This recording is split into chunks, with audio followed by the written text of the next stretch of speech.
Mapting bagong taon para sa mga nadali ng paputok. Mahigit 400 nagbagong taon sa ospital matapos maputukan. Mahigit kalahati, mga bata. Pero mga biktima, mas kaunti kumpara nung isang taon ayon sa Department of Health. Tinamaan ng ligaw na bala, dumami. Base sa NCRPO at sa bilang ng GMA News. Isang batang babae sa Caloocan, kritikal ang lagay matapos tamaan sa ulo. Sa Mandaluyong, 4 na taong gulang na batang lalaki, patay matapos mamarel ang isang lasing. 30 pamilya sa Commonwealth, Quezon City, nagbagong taon na walang tahanan dahil sa sunog na sanhi raw ng Sky Lanterns. Isang paaralan sa Tondo, Maynila, nasunog din.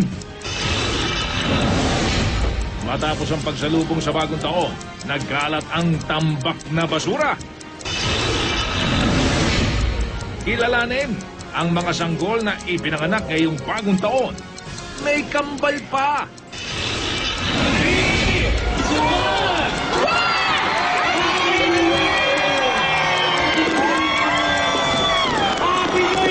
Ang ingranding selebrasyon sa pagsalubong sa 2013 dito sa Pilipinas. At sa iba't ibang panig ng mundo. At pampato ng Pilipinas na si Rizini Alexis Gomez, inoronahang Mr. Tourism International.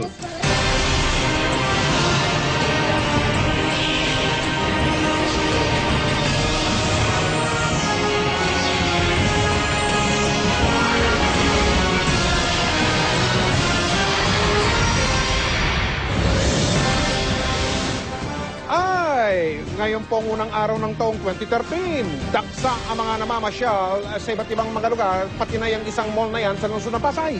Kabilang sa mga dinarayo yung nakikita nyo, mapalit pa ng ilaw ng lumbuhalang Ferris wheel.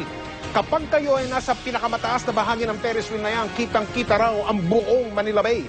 Patok din, lalo na sa mga bata, iba pang mga rides na nakikita ninyo. May kunya-kunyari ang eroplano, bomb car, pati na carousel. Ayan, meron pang tren na umiikot na hila-hila ng isang hindi natin alam kung ano ba yan. Happy New Year, mga kapuso! Happy New Year, Mike! New Year! Magandang gabi po sa inyo. Marami pa rin naputukan at nasunugan sa pagsalubong sa bagong taon. Ang nakakalungkot, marami na namang walang kamalay-malay na tinamaan ng ligaw na bala. Sa kabila po yan ang pangungulit na ng gobyerno para sa tahimik at ligtas sa pagdiriwang sa pagpasok ng 2013. Dinig na dinig sa mga ospital ang ingay ng mga umiiyak at humihiyaw dahil sa sakit na tinamo nilang mga sugat. Pero mas masakit, mga kapuso, daw ang dinanas ng mga naging biktima ng mga puputok na hindi naman sila mismo ang gumamit. Nakatutok si Steve Dailisa. Pumalaw sa iyakan 3 taong gulang na si James Ronald Marcilla dahil sa sakit na inabot ng mga biktima ng hindi pa matukoy na paputok. Ayon sa mga magulang ni James, nasa labas ng bahay ang bata at nadamay lamang sa mga nagpapaputok. Isinugo din sa East. Susunod! Iba't-ibang mga bansa sa buong mundo sinalubong ang bagong taon sa pamamagitan ng mga magagarbo na yan na mga fireworks display. Mga iba't ibang mga maskoto pumarada sa isang mall bilang bahagi ng pagsalubong sa bagong taon.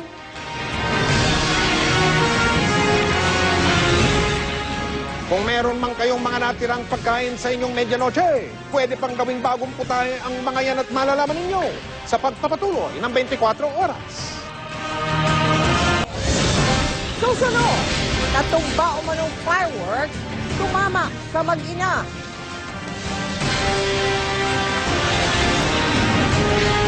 Luneta, dinagsa ng mga mamamasyal ngayong unang araw ng taon.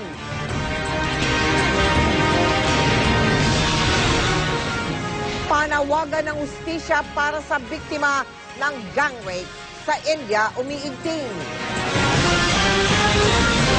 Corona ng Miss Tourism International, nasungkit ng pambato ng Pilipinas.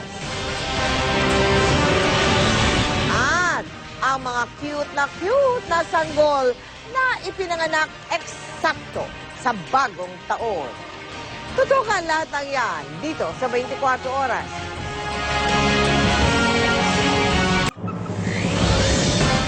At yan po mga balitang aming tinutukan sa nakalipas sa 24 oras. Maraming salamat sa inyong pagtitiwala mula sa tahanan ng katotohanan. Ako po si Mel Tiang. Ako po si Mike Enriquez. Ito ang GMA. Walang kinikilingan, walang pinoprotektahan. Walang kasinungalingan, serbisyong totoo lamang. At dahil hindi natutulog ang balita, Nakatutok kami 24 oras. Happy New Year po!